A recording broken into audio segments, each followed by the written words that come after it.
Saudari-saudari yang terkasih dalam Kristus, berjumpa kembali dalam katekese digital singkat hari ini. Hari ini kita akan membahas mengapa Vatikan menjadi pusat gereja Katolik, mengapa bukan Yerusalem. Untuk menemukan jawabannya, mari kita bahas bersama-sama. Ada pertanyaan, mengapa pusat gereja Katolik ada di Vatikan dan mengapa tidak di Yerusalem atau Nazaret? Saudari-saudara yang terkasih, Paus tidak harus tinggal di Vatikan. Dalam sejarahnya, Bapak Suci pernah tinggal di Perancis selama hampir 100 tahun dan kemudian diboyong kembali ke Roma. Namun saat ini Bapak Suci adalah Uskup Roma, karena disitulah Santo Petrus menjalani bagian akhir dari hidupnya dan meninggal. Santo Petrus dipandang sebagai pemimpin para rasul, pemimpin tertinggi gereja, dan sebagai wakil Yesus Kristus. Karena itu, Keuskupan Kota Roma mempunyai peran yang sangat khusus. Sejak itu, Roma dipandang sebagai pusat perkembangan gereja Katolik. Inilah yang membuat Roma mempunyai kedudukan yang sangat khusus dan tak tergantikan. Dalam kenyataannya, ada surat-surat dan petunjuk-petunjuk lainnya, bahkan sebelum Rasul terakhir meninggal, bahwa Uskup Kota Roma diakui sebagai pemegang otoritas atas semua daerah lainnya dalam gereja. Salah satu dan paling terkenal di antara semua itu ialah surat Santo Clemens, Paus ketiga sesudah Santo Petrus.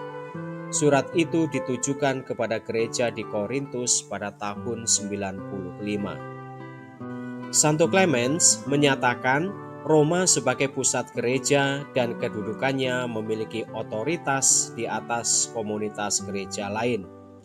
Surat itu kemudian disusul munculnya peraturan dan ajaran lain yang mengatur hak-hak Bapak Suci sebagai pemimpin tertinggi gereja yang berkedudukan di Roma. Dasar selanjutnya adalah kenangan akan Santo Petrus dan sejarah gereja sejak awal. Ini mendasari kenapa tidak mungkin untuk memindahkan kedudukan pusat pemerintahan gereja Katolik dari Roma, termasuk ke Yerusalem dan juga tempat lain. Jadi, kunci dari sejarah mengapa pusat gereja Katolik ada di Roma atau Vatikan adalah Santo Petrus yang dalam perjalanan akhir hidupnya ia berada di Roma. Karena itu, Yerusalem tidak menjadi pusat pemerintahan gereja Katolik. Paus adalah kepala negara Vatikan. Vatikan merupakan negara terkecil di dunia. Luas Vatikan hanya 44 hektar. Posisinya ada di tengah kota Roma, Italia. Luas Vatikan kurang lebih sepertiga luas Taman Mini Indonesia Indah yang memiliki lahan sekitar 150 hektar. Kebun Raya Bogor bahkan lebih luas dari Vatikan. Luas Kebun Raya Bogor sekitar 87 hektar. Vatikan, negara yang amat kecil itu, merupakan pusat spiritual gereja Katolik dan tempat tinggal resmi Paus, pemimpin tertinggi 1,3 miliar umat Katolik di dunia. Nah, pertanyaannya adalah, kenapa pusat agama Katolik berada di Vatikan, Roma, Italia?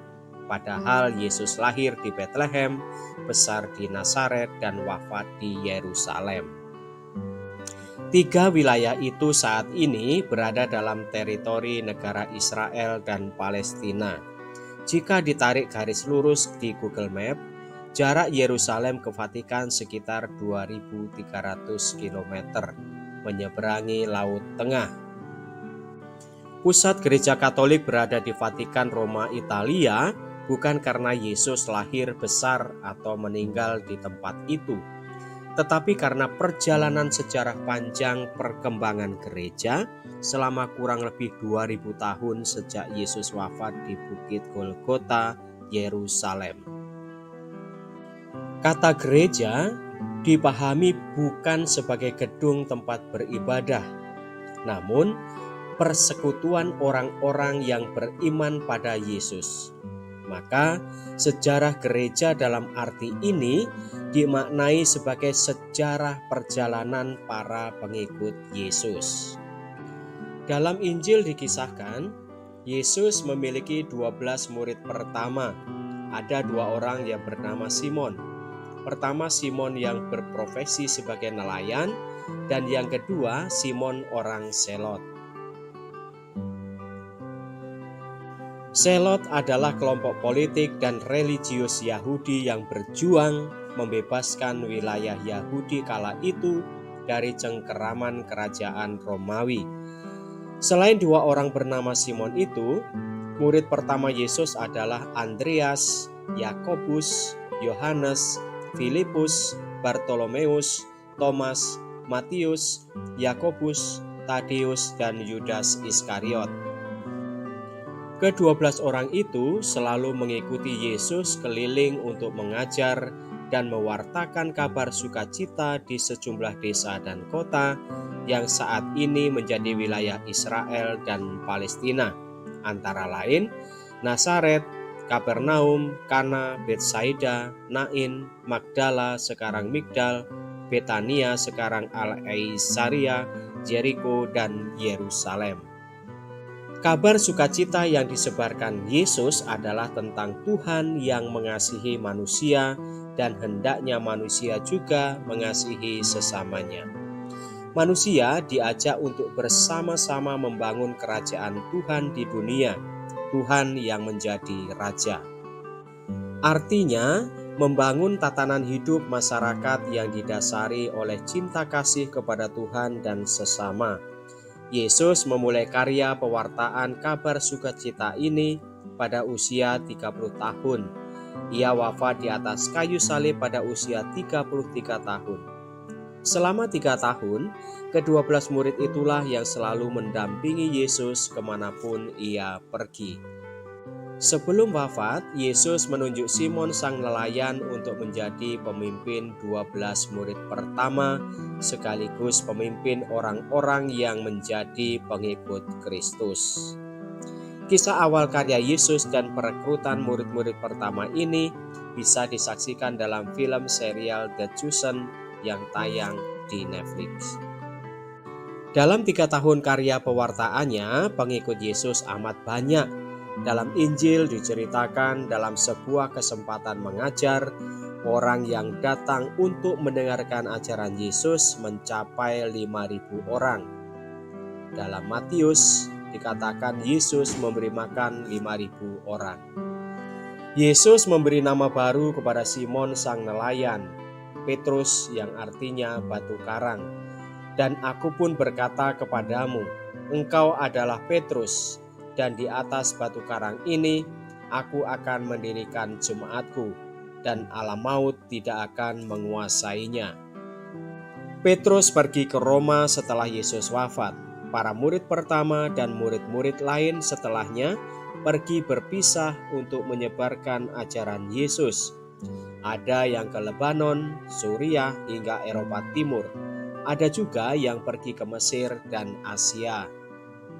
Demikianlah saudari-saudara yang terkasih, pembahasan tentang mengapa Vatikan menjadi pusat gereja Katolik, mengapa bukan Yerusalem.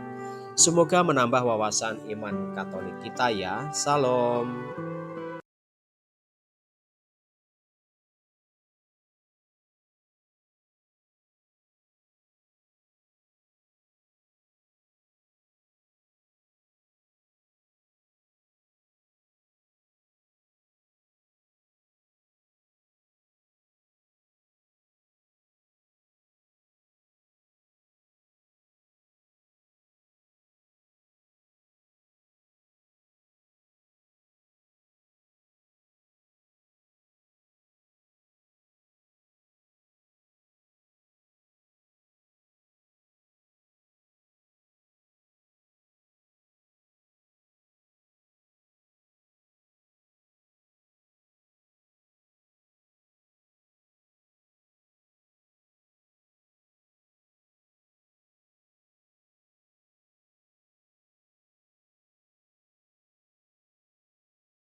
Ekaristi akan dipimpin oleh Pastor Blasius Sukoto SCY. Selama perayaan Ekaristi ini, umat tidak diperkenankan menggunakan atau mengaktifkan alat komunikasi. Mohon orang tua untuk membimbing putra-putrinya untuk tidak makan, minum, dan bermain gadget di dalam gereja, serta mengusahakan ketenangan selama perayaan Ekaristi berlangsung. Saudara-saudari terkasih, perayaan Ekaristi segera dimulai. Marilah kita mempersiapkan hati dan budi dengan sikap hening agar dapat merayakan Ekaristi dengan layak dan pantas. Mari kita nyanyikan lagu pembuka.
Demi nama Bapa dan Putera dan Roh Kudus.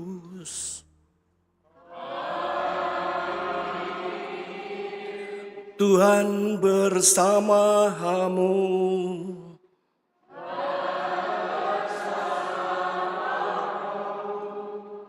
Bapak Ibu, saudara-saudari yang terkasih, selamat sore.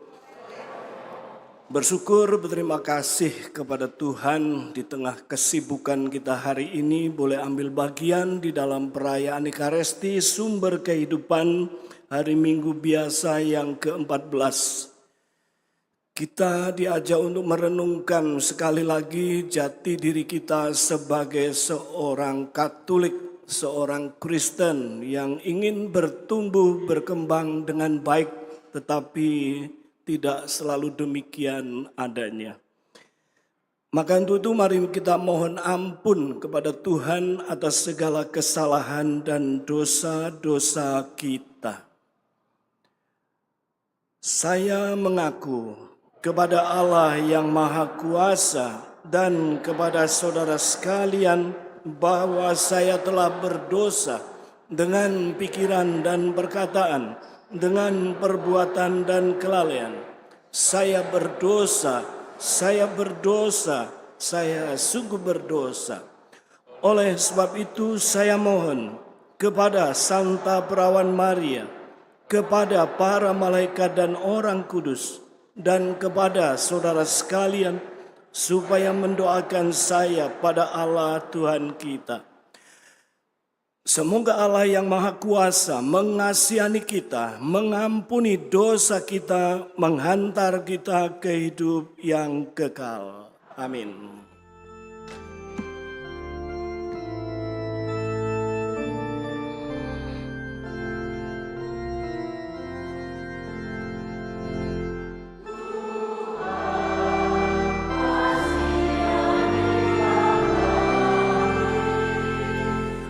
Tuhan kasihanilah kami.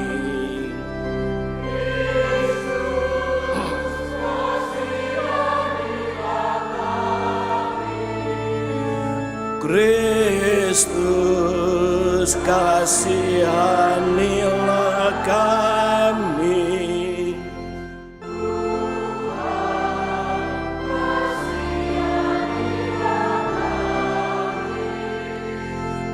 Tuhan, kasihanilah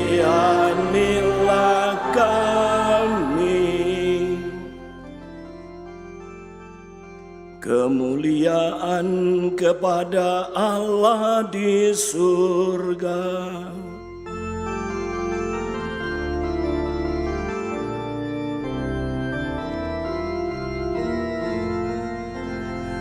dan damai di bumi kepada orang yang berkenan padanya.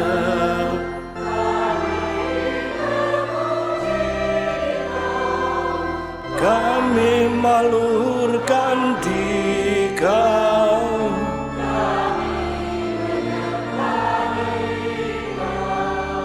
kami memuliakan Dikau.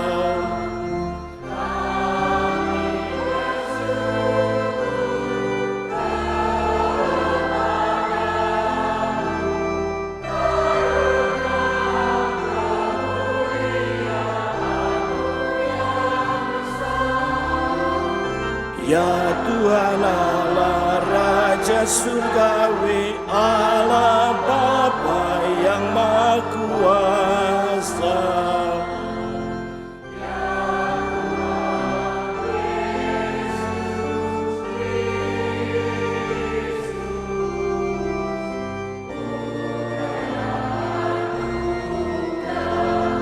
ya Tuhan Allah, Anak Domba Allah, Putra Bapa.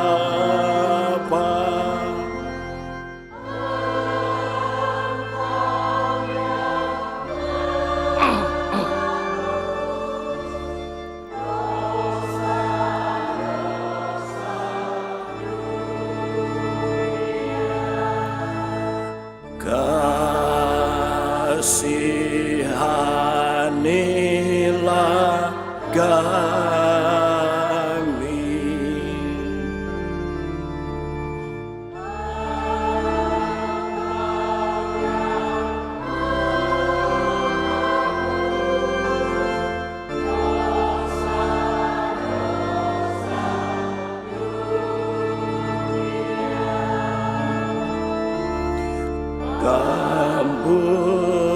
Kabulkanlah doa kami.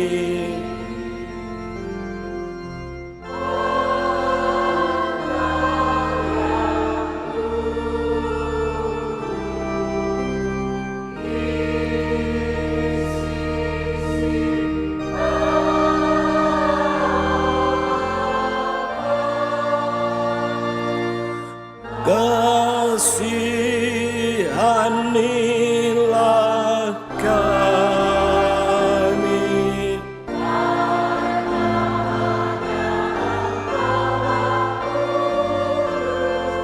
Hanya Engkaulah Tuhan.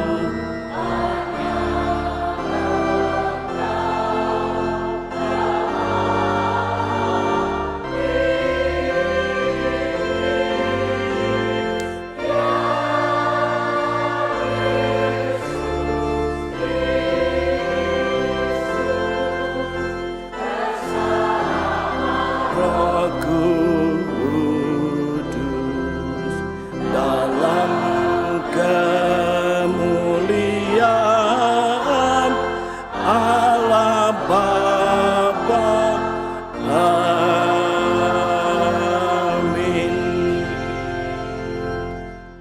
Untuk intensi pada hari ini yang pertama, berdoa, berterima kasih, bersyukur bersama Christian Evrem yang setelah setia di dalam perjalanan perkuliahan akhirnya bisa menyelesaikan studinya pada strata 1. Tentunya berkat kuat kuasa Roh Kudus yang menyertainya, segala tantangan bisa dialami dan akhirnya bisa merasakan sukacita.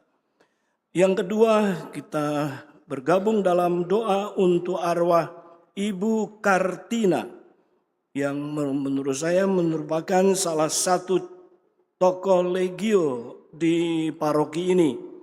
Pribadi yang sederhana, setia, dan menurut saya juga disiplin.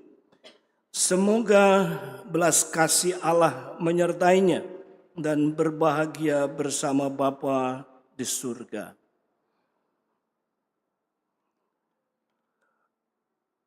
Marilah berdoa. Ya Allah, Engkau menunjukkan cahaya kebenaran-Mu kepada orang-orang yang tersesat, agar mereka kembali ke jalan yang benar.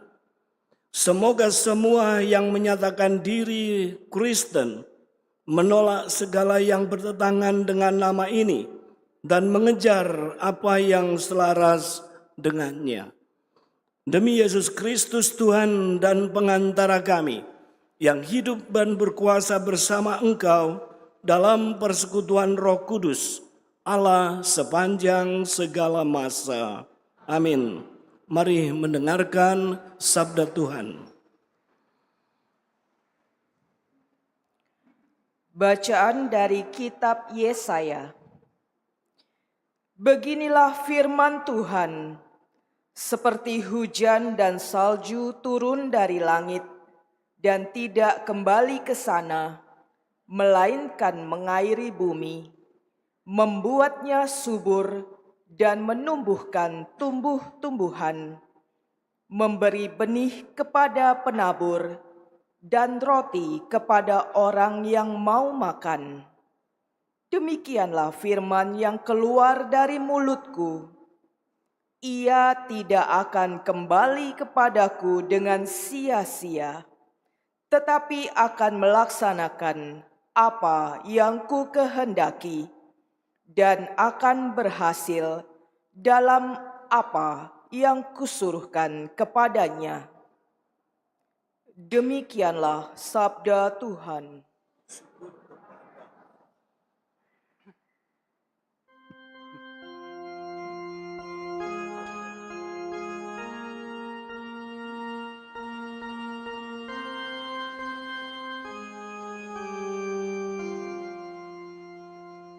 Benih jatuh di tanah yang baik dan menghasilkan buah. Benih jatuh di tanah yang baik dan menghasilkan buah.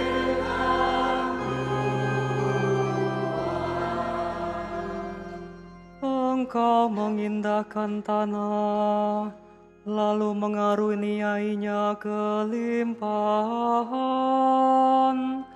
Engkau membuatnya sangat kaya. Sungai-sungai Allah penuh air. Engkau menyediakan gandum bagi mereka. Benih jatuh di tanah yang baik dan menghasilkan buah. Ya, beginilah Engkau menyediakannya. Engkau mengairi alur bajaknya dan membasahi gumpalan-gumpalan tanahnya. Dengan dirus hujan Engkau menggemburkannya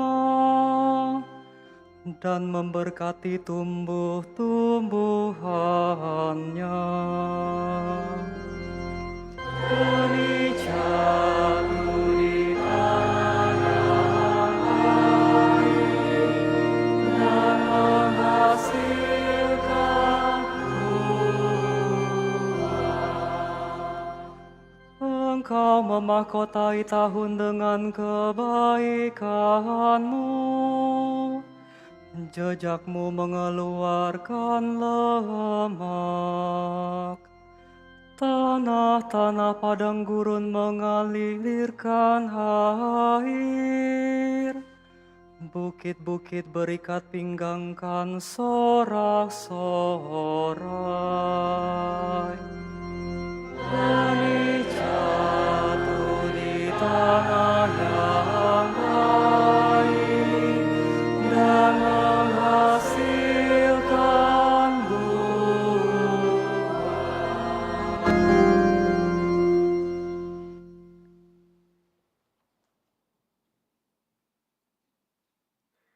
Bacaan dari surat Rasul Paulus kepada jemaat di Roma.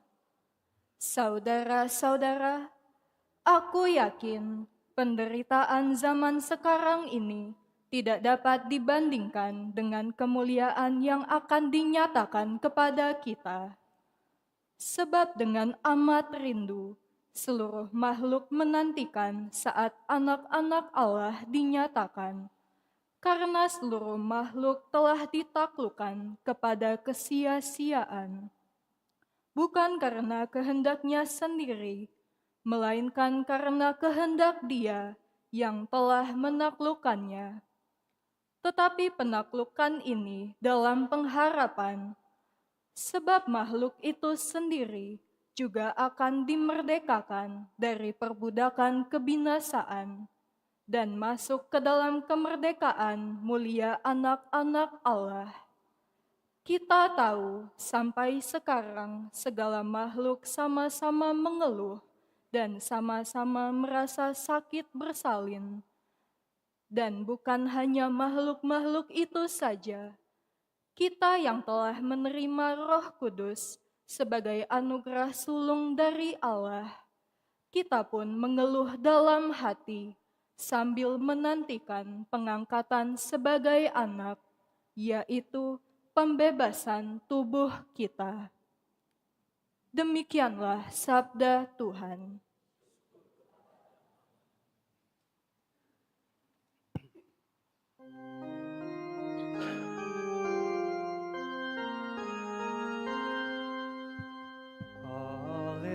Haleluya, haleluya.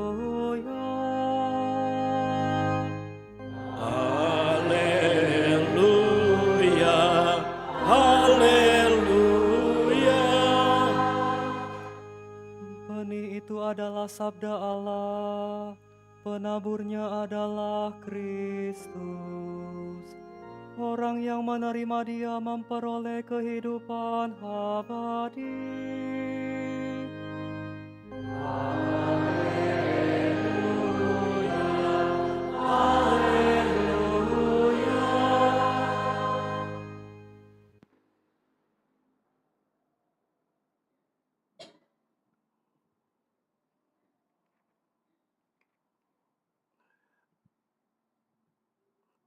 Tuhan bersamamu.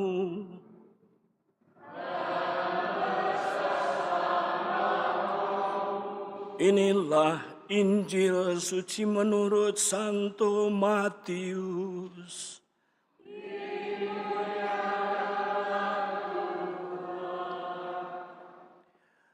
Saudara-saudara, pada suatu hari Yesus keluar dari rumah dan duduk di tepi danau. Datanglah orang banyak berbondong-bondong, lalu mengerumuni Dia, sehingga Yesus naik ke perahu dan duduk di situ. Sedangkan orang banyak semuanya berdiri di pantai. Yesus mengajarkan banyak hal kepada mereka dengan memakai perumpamaan-perumpamaan.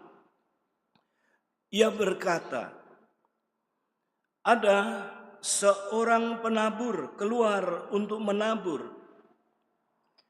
Pada waktu ia menabur, sebagian benih itu jatuh di pinggir jalan. Lalu datanglah burung dan memakannya sampai habis.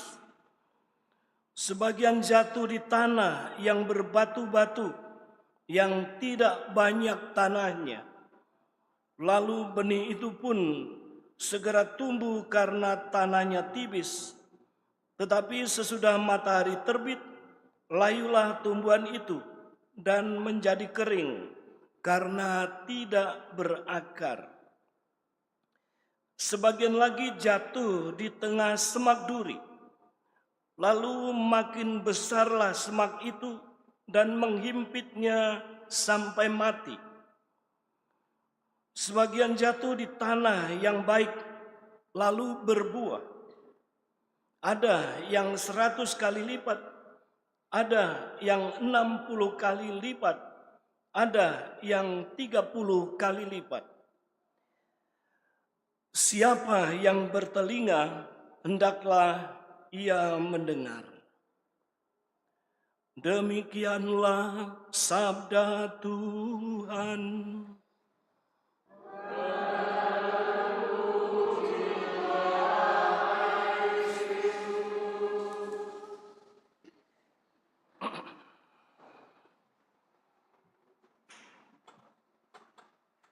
Bapak, Ibu, dan saudara-saudari yang terkasih, bacaan Injil hari ini saya kira sangat klasik, sering dibaca, mungkin juga direnungkan, dan tidak sulit dalam hal-hal tertentu, yaitu tentang bagaimana benih itu ditaburkan dan sengaja atau tidak sengaja jatuh di dalam berbagai tanah tadi. Dan ada yang tumbuh, ada yang akhirnya juga tidak lama, hanya terbelit oleh akar dan macam-macam, akhirnya ya mati. Dan memang dikatakan ada yang jatuh di tanah yang subur dan berbuah banyak. Sekian tahun yang lalu saya tinggal di Belitang di BK 20, di tanah yang daerah persawahan. Dan itu baru pertama kali saya hidup tinggal di tengah sawah karena saya orang gunung. Semakin saya menikmati daerah itu, berkenalan dengan umat yang pesawah itu, saya pertama selalu berbangga dengan mereka. Karena saya mengatakan seandainya kamu itu akhirnya berhenti menanam, kami mau makan apa? Kalau semua diganti dengan karet, apakah kami harus makan karet? Maka Anda harus bangga bahwa Anda tetap setia menanam. Setelah saya dekat dengan mereka, ternyata tidak semudah itu menanam padi. Keluh kesahnya itu dari awal sampai akhir, sampai panen, sampai menjual. Harus mengolah, dan akhirnya baru ditanam sudah kena penyakit. Dan seterusnya, penyakit itu pada tahap-tahap tertentu selalu mengintai. Maka ada yang mengatakan, Romo, kami ini petani sawah itu hanya mengeluh dan mengeluh, hanya cemas dan cemas. Dan kecemasan terakhir adalah kalau gabah itu, padi itu harganya rendah.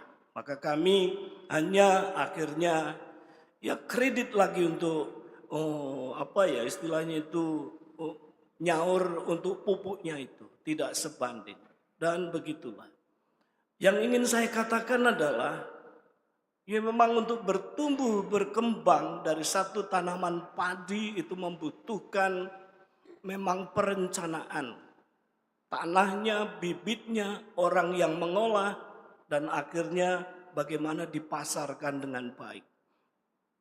Dari situ paling tidak ketika saya merenungkan Injil hari ini, saya mencoba untuk mengikuti perjalanan benih itu yang akhirnya memang diharapkan bertumbuh, berkembang, dan akhirnya berbuah menghasilkan sebanyak-banyaknya. Ketika itu kita menggambarkan gambaran Injil tentang bagaimana penanam benih itu menaburkan. Memang bagi saya penuh ada hal yang berbeda. Karena dikatakan tadi orang itu menabur benih. Ada yang jatuh di jalan. Jatuhnya itu ada yang sengaja tidak sengaja. Berbeda dengan petani sawah. Dia sudah menyiapkan segalanya untuk ditanam dengan baik. Sementara tadi sembarangan. Maka nampaknya tumbuh berkembangnya yang digambarkan di dalam Injil lebih daripada yang ditanam oleh petani. Tetapi memang situasinya menjadi ada yang sama, yaitu bagaimana mereka harus bertumbuh berkembang. Setiap benih yang ditanam harus bertumbuh berkembang. Tentu dalam perspektif Injil hari ini adalah benih iman. Maka saudara-saudari, ketika kita diingatkan hari ini bagaimana kita secara pribadi lahan tempat benih iman itu ditanamkan, sebetulnya hari ini kita sekali lagi diharapkan untuk paling tidak mengenali diri sejauh mana iman akan Yesus Kristus yang adalah Tuhan misalnya bertumbuh, berkembang dan menghasilkan. Saya bertanya dalam hati, apakah ada pribadi orang yang sungguh-sungguh sejak awal itu menjadi lahan subur? Ataukah ada orang yang sejak awal menjadi lahan yang semak berduri? Ada yang seperti jalan berbatu.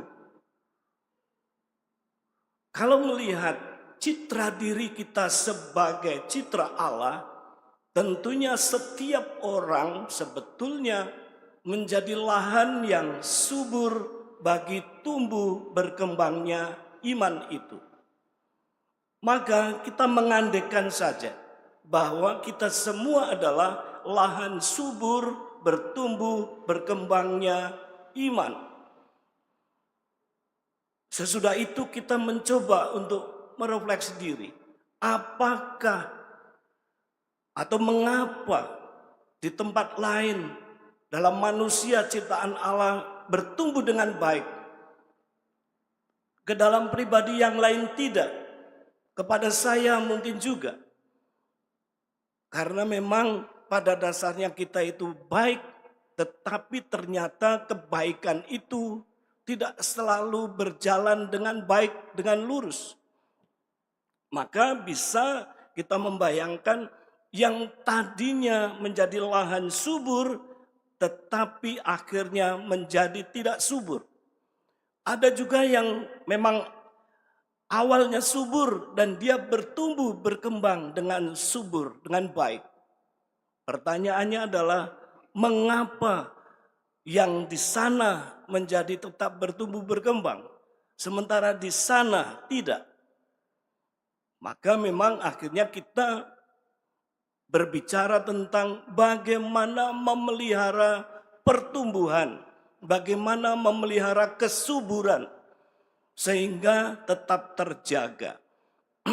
Maka bagi orang-orang yang memang menjaga tumbuh berkembangnya lahan itu atau kesuburan lahan itu, akhirnya orang bisa mempertahankan kesuburan itu.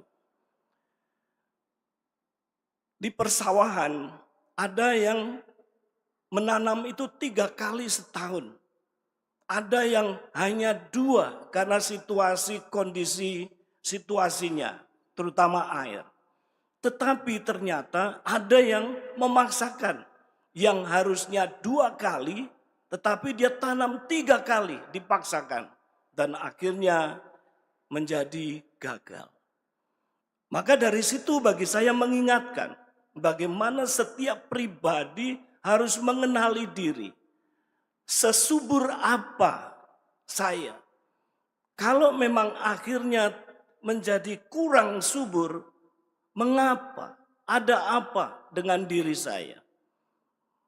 Maka disitulah sebetulnya tumbuh berkembangnya hidup kita sebagai orang Kristen, orang Katolik, juga ya dilihat dari bagaimana saya, apakah saya orang yang lurus, orang yang stabil, orang yang coba-coba, orang yang mencoba untuk tidak setia.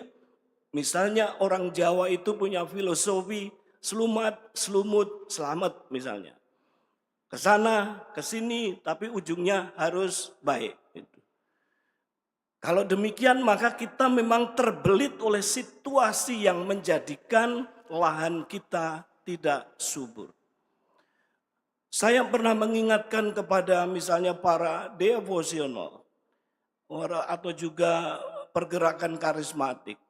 Dikatakan bahwa hidup saya sebagai seorang misalnya legioner, ada yang bergerak di KI atau karismatik, ketekunan saya di dalam komunitas itu boleh dikatakan 50% dari hidup saya. 50%-nya lagi adalah untuk pelayanan. Maka buah dari olah rohani kita, buah dari kesuburan kita adalah pelayanan. Maka bagi saya, ambil bagian di dalam pelayanan, berpartisipasi di dalam hidup menggereja kita, itu adalah buah yang bisa kelihatan. Bahwa memang saya bertumbuh, berkembang, dan berbuah. Baik itu sebagai orang yang hidup di dalam panggilan khusus maupun hidup dalam keluarga. Pelayanan, ambil bagian, membesarkan pewartaan, menghidupi bagaimana derap langkah pesiaran gereja itu bisa hidup, bisa lancar, itulah buahnya. Kita bisa berekonomi, bergiat di dalam sosial ekonomi. Tetapi bisa kita jatuh dalam hidup yang sangat sekular. Kalau kita tidak hidup di dalam iman yang subur. Kita bisa jatuh dalam sebuah keliaran alam sekarang ini, dunia sekarang ini, teknologi sekarang ini. Kalau kita tidak mempunyai dasar-dasar iman atau mencoba untuk mencari menemukan bagaimana hidup saya tetap subur dalam iman. Karena apa? Iman adalah dasar bagaimana kita berjuang di dunia ini dan bukan sebaliknya. Maka saudara-saudari, mengapa kita menjadi orang yang berbelit-belit, orang yang akhirnya seperti dalam batu yang sedikit tanahnya?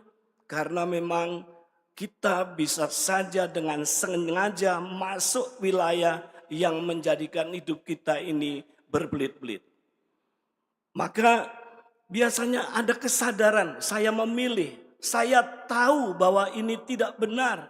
Saya tahu bahwa ini akan menghancurkan iman saya. Saya tahu bahwa ini akan menghancurkan persahabatan saya. Saya tahu bahwa ini akan mungkin mempengaruhi hidup keluarga saya.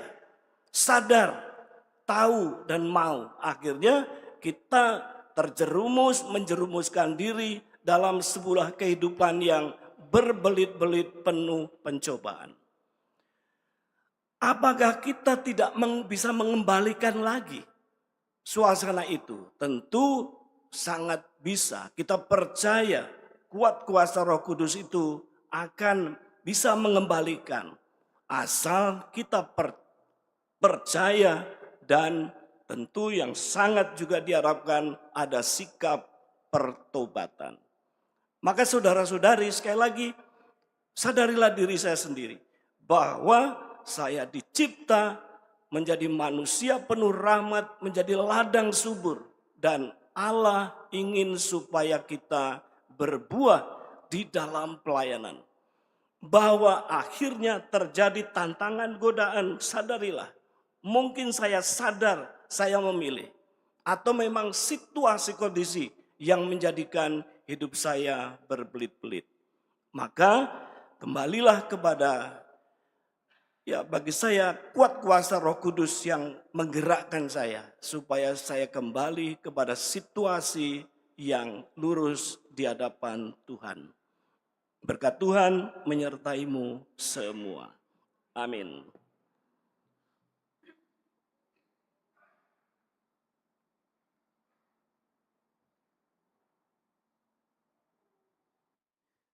Mari kita bangkit berdiri mendaraskan syahadat kita. Aku percaya akan Allah, Bapa yang Maha Kuasa, pencipta langit dan bumi, dan akan Yesus Kristus, putranya yang tunggal Tuhan kita, yang dikandung dari Roh Kudus, dilahirkan oleh perawan Mari, yang menderita sengsara dalam pemerintahan Pontius Pilatus, disalibkan, wafat dan dimakamkan, yang turun ke tempat penantian pada hari ketiga bangkit dari antara orang mati, yang naik ke surga, duduk di sebelah kanan Allah Bapa yang Maha Kuasa. Dari situ ia akan datang mengadili orang yang hidup dan yang mati. Aku percaya akan Roh Kudus, Gereja Katolik yang kudus, persekutuan para kudus, pengampunan dosa, kebangkitan badan, kehidupan kekal. Amin. Mari kita sampaikan doa umat. Allah Bapa menghendaki kita mendengarkan sabdanya dan melaksanakan kehendaknya demi keselamatan kita. Maka marilah kita berdoa kepadanya agar hidup kita menjadi perwujudan sabdanya bagi keselamatan dunia. Bersabdalah ya Tuhan, kami mendengarkan. Bagi gereja, ya Bapa, semoga umat beriman terbuka akan sabdamu yang juga hadir melalui tanda-tanda zaman ini. Dan semoga gereja mewartakan sabda Allah dengan bahasa yang dimengerti orang zaman ini. Kami mohon. Bersabdalah, kami mendengarkan. Bagi para penguasa bangsa-bangsa, ya Bapa, semoga para penguasa bangsa-bangsa berani mengatakan kebenaran dengan jujur, dengan kata-kata yang menimbulkan kepercayaan, dan semoga kami semua pun jujur dalam pergaulan satu sama lain. Kami mohon. Bersabdalah ya Tuhan, kami mendengarkan. Bagi kaum petani yang menanam dan menabur, ya Bapa, semoga para petani Kau anugerahi cuaca yang baik dan tuaian yang berlimpah. Dan semoga kami yang bukan petani berterima kasih atas jerih payah mereka. Kami mohon. Bersabdalah ya Tuhan, kami mendengarkan. Bagi kita semua, ya Bapa, tuntunlah kami agar tidak membiarkan kesibukan duniawi menghalangi sabdamu tinggal dalam hati kami. Semoga hati kami terbuka akan sabdamu dan menghayatinya dengan setia serta tulus. Kami mohon. Bersabdalah ya Tuhan, kami mendengarkan. Kami bersyukur, bergembira bersama Christian Ephraim yang bisa menyelesaikan studinya dengan baik, menjadi kebanggaan bagi keluarga, dan juga menjadi bekal untuk hidup selanjutnya. Berkatilah dia supaya juga bisa mempersiapkan diri untuk hidup layak dan pantas. Marilah kita mohon. Bersabdalah ya Tuhan, kami mendengarkan. Tuhan Allah kami, bersabdalah kepada kami dan tinggallah selalu dalam diri kami. Semoga sabdamu membawa buah berlimpah dalam diri kami, berupa hidup Kristen sejati, demi Kristus Tuhan dan pengantara kami. Amin.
Mari kita bangkit berdiri berdoa supaya persembahanku dan persembahanmu berkenan pada Allah Bapa yang Maha Kuasa. Semoga persembahan ini diterima demi kemuliaan Tuhan dan keselamatan kita serta seluruh umat Allah yang Bapa yang kudus penuh belas kasih, inilah persembahan kami roti dan anggur yang akan menjadi tubuh dan darah Yesus sumber kehidupan kami. Juga niat baik kami untuk setia dalam iman, bertumbuh berkembang dalam iman, demi Kristus Tuhan dan pengantara kami. Tuhan bersamamu.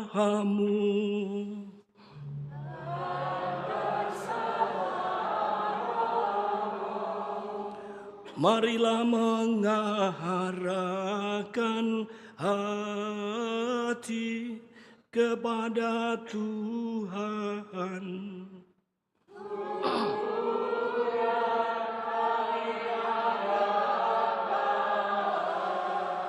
Marilah bersyukur kepada Tuhan Allah kita.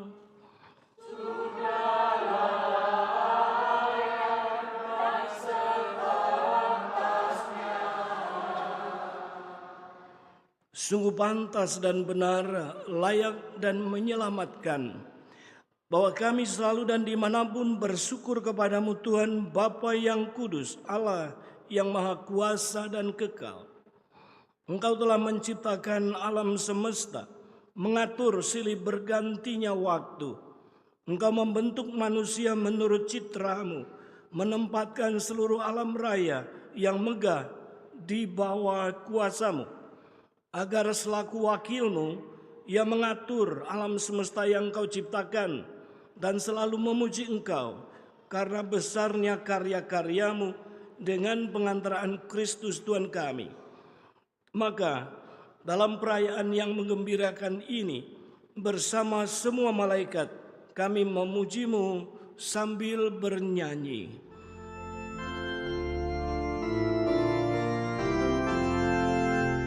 Kudus, kudus,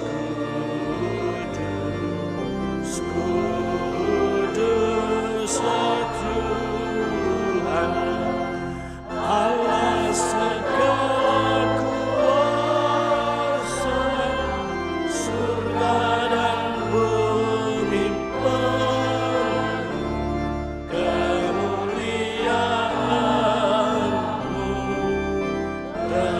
Terpujilah Engkau di surga, diberkatilah yang datang dalam nama Tuhan.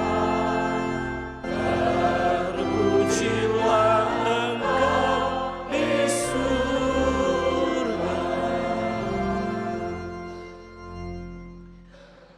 Sungguh kuduslah Engkau Tuhan, segala makhluk ciptaan-Mu patut memuji Engkau, sebab dengan pengantaran Putra-Mu Tuhan kami, Yesus Kristus, dan dengan daya kekuatan Roh Kudus, Engkau menghidupkan dan menguduskan segala sesuatu, dan Engkau tak henti-hentinya menghimpun umat bagi-Mu, sehingga dari terbitnya matahari sampai terbenamnya, kurban yang murni dipersembahkan bagi nama-Mu. Maka kami mohon dengan rendah hati kepadamu Tuhan, supaya Engkau berkenan menguduskan dengan Roh-Mu persembahan yang kami bawa kepadamu, untuk menjadi tubuh dan darah Putra-Mu Tuhan kami, Yesus Kristus, yang menghendaki kami merayakan misteri ini. Sebab pada malam Dia dikhianati, Yesus mengambil roti dan sambil mengucap syukur kepadamu, Dia mengucap berkat, memecah-mecahkan, memberikannya kepada murid-muridnya seraya berkata, "Terimalah dan makanlah kamu semua. Inilah tubuhku yang diserahkan bagimu."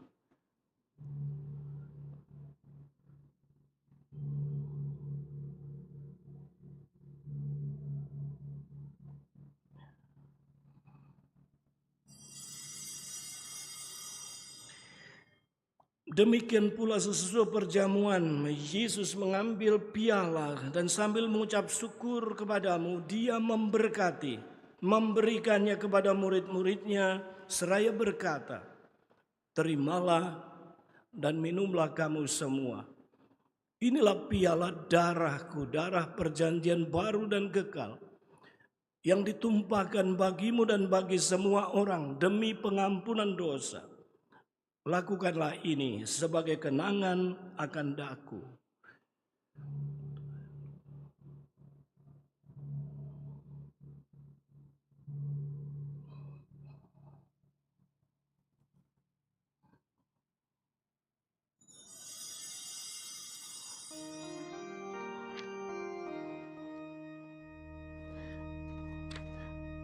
Marilah mewartakan misteri iman kita.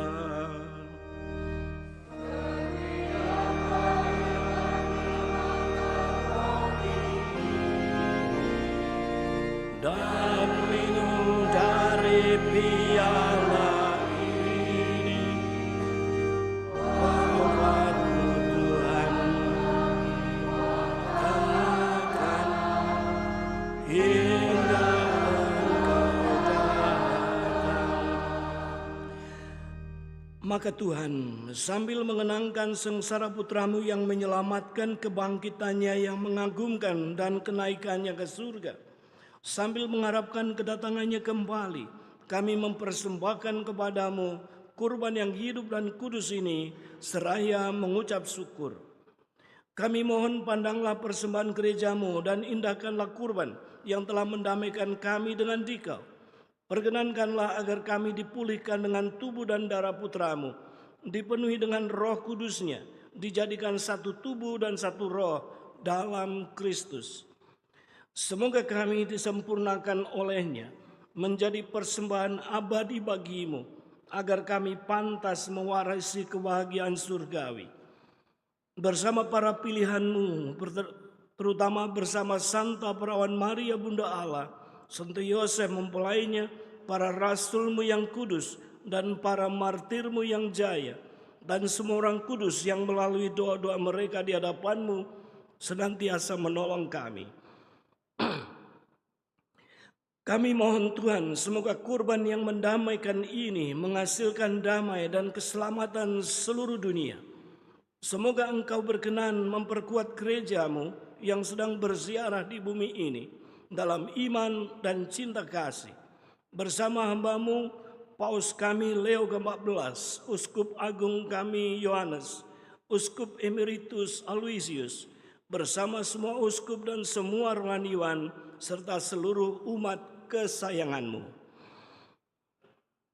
Dengarkanlah dengan rela doa-doa umatmu yang Engkau perkenankan berhimpun di sini. Bapa yang Maha Rahim, persatukanlah bagimu semua anakmu dimanapun mereka berada dengan belas kasih. Terimalah dengan rela ke dalam kerajaanmu saudara-saudari kami yang telah meninggal, khususnya yang kami doakan pada perayaan ini, Ibu Kartinia yang hari ini meninggalkan kami semua.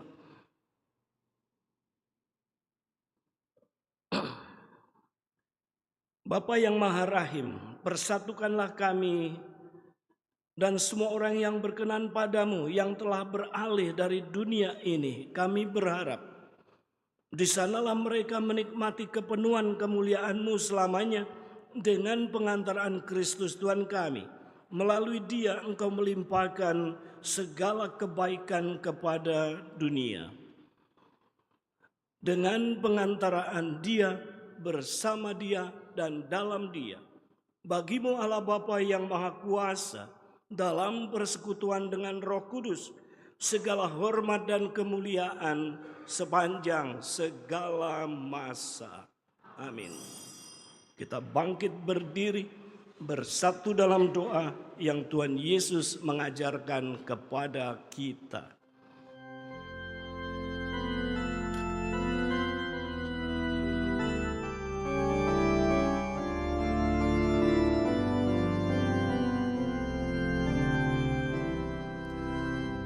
Bapa kami yang ada di surga,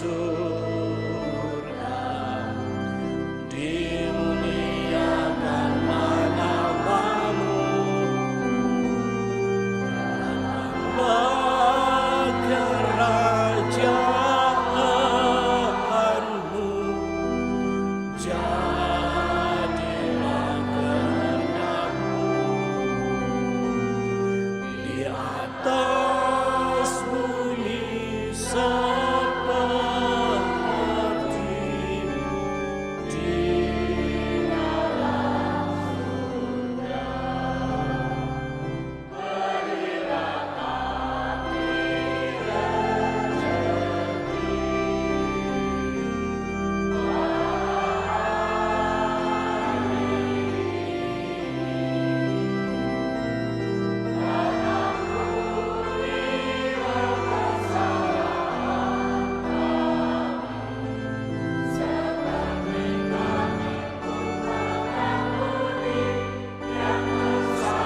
kepada kami, dan janganlah masukkan kami ke dalam pencobaan,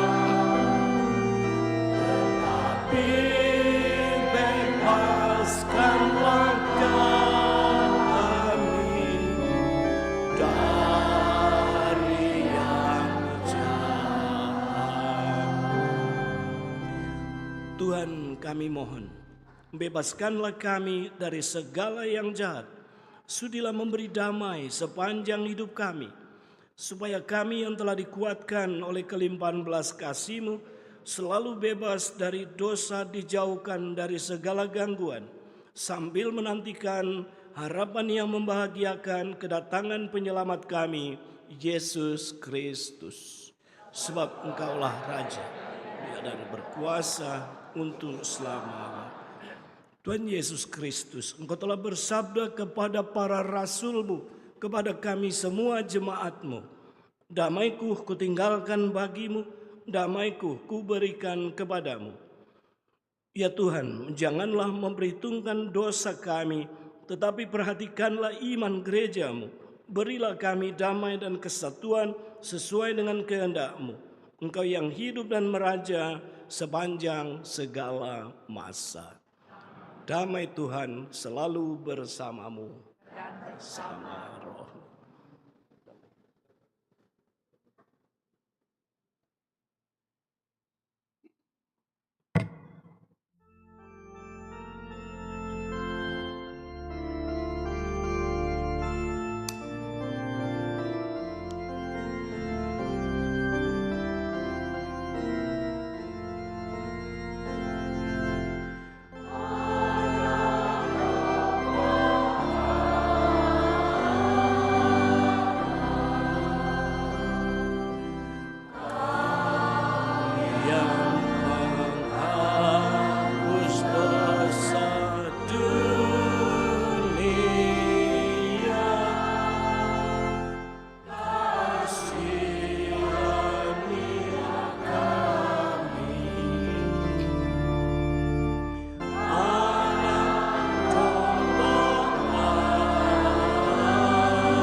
Siapkan hatimu, sebentar lagi kita semua akan maju bersama-sama menerima Tuhan Yesus secara pribadi lepas pribadi. Mohonlah rahmat khusus supaya menjadi pribadi yang bertumbuh, berkembang dalam iman.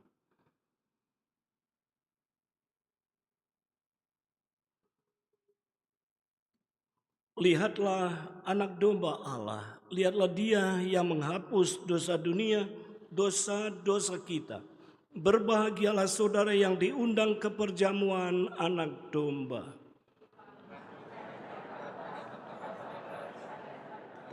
Kesalahan semua.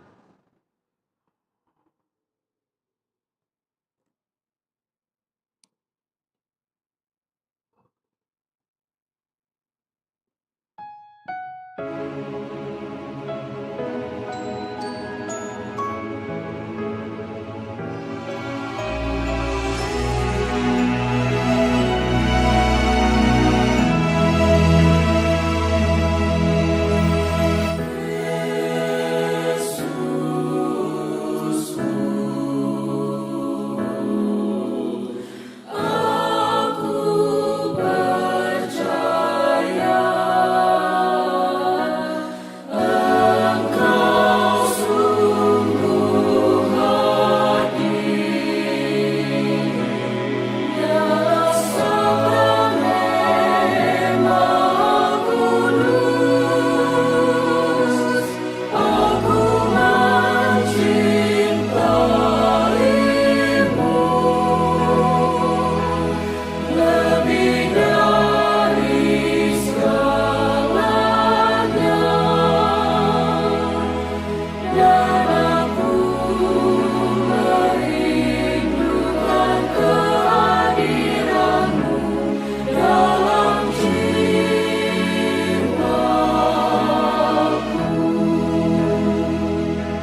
Marilah kita berdoa doa tahun devosional. Allah Bapa yang Maha Kasih, Engkaulah sumber hidup dan keselamatan kami. Melalui Yesus Putramu, Engkau berkenan menyelamatkan kami. Dan dalam penyertaan Roh Kudus, Engkau senantiasa membimbing langkah kami. Kami berterima kasih atas warisan rohani dan teladan iman para pilihan-Mu. Santa Maria Bunda Putramu, Santo Yosef mempelai Maria, para rasul serta para kudus yang menunjukkan jalan kesetiaan dan kasih kepadamu. Melalui hidup mereka, kami belajar untuk mencintai-Mu dan sesama kami dengan tulus. Bimbinglah langkah kami, agar tetap teguh dan bijak di tengah godaan dunia, rendah hati dalam pelayanan, serta menjadi garam dan terang bagi sesama. Semoga melalui devosi kami, iman kami semakin kuat, dan hidup kami menjadi pujian bagi nama-Mu.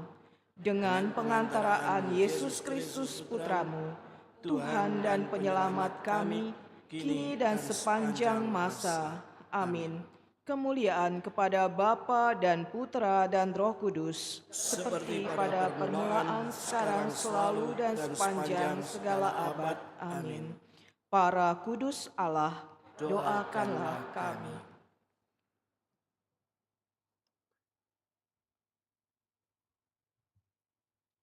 Marilah berdoa. Allah Bapa, sumber kehidupan sejati, kami bersyukur karena Engkau telah menaburkan sabda-Mu dalam hati kami, memberi kami rejeki kehidupan, sehingga kami bertumbuh berkembang dalam iman. Semoga kami makin setia melaksanakan sabda-sabda-Mu itu, sehingga kami dapat menghasilkan buah yang melimpah, baik dalam kehidupan di dunia ini maupun kelak bagi kehidupan kekal. Demi Kristus Tuhan dan pengantara kami. Amin. Mari mendengarkan pengumuman gereja. Warta gereja minggu ini. Misa Hari Orang Tua, Kakek dan Nenek Sedunia. Akan diadakan Misa Hari Orang Tua, Kakek dan Nenek Sedunia, sekaligus misa syukur ulang tahun komunitas Adi Yuswa yang kedua pada Minggu 26 Juli 2026 pukul 11 bertempat di Gereja Hati Kudus. Pendaftaran melalui Ketua Lingkungan bagi warga paroki dan Ibu Esther bagi warga luar paroki. Retret Anak Muda BPK PKK Keuskupan Agung Palembang. BPK PKK Keuskupan Agung Palembang akan mengadakan retret anak muda dengan tema Ignite Your Heart pada hari Jumat sampai Minggu pada 24 sampai 26 Juli 2026 bertempat di Gereja Santo Yosef dan Geraha Bethesda Alang-Alang Lebar. Pendaftaran dapat scan barcode pada papan pengumuman. Laporan kolekte minggu lalu. Kolekte pertama sejumlah Rp23.734.000. Kolekte khusus KYD 2026 Rp12.917.000. Terima kasih atas kemurahan hati umat. Demikian warta gereja minggu ini. Mohon menjaga kebersihan dengan tidak meninggalkan sampah di dalam maupun di luar gereja. Tuhan memberkati.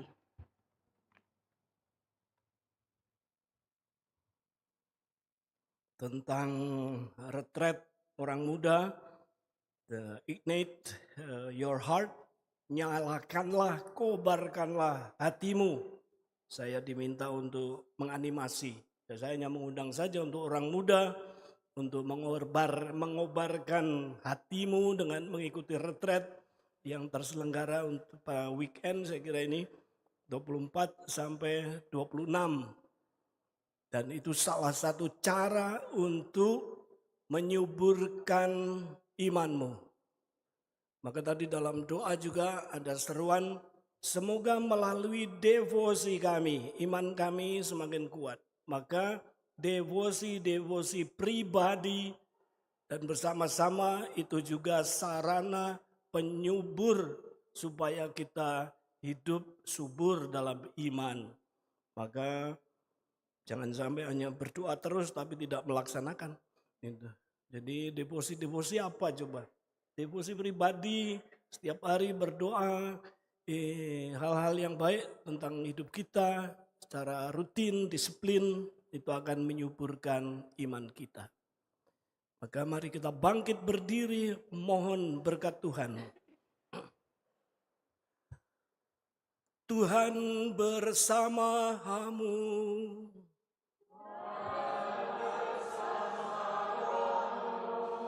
Semoga Allah yang Maha Kuasa memberkati saudara sekalian, Bapa dan Putera dan Roh Kudus. Pergilah dengan sukacita, perayaan Ekaristi sudah selesai. Syukur kepada Allah.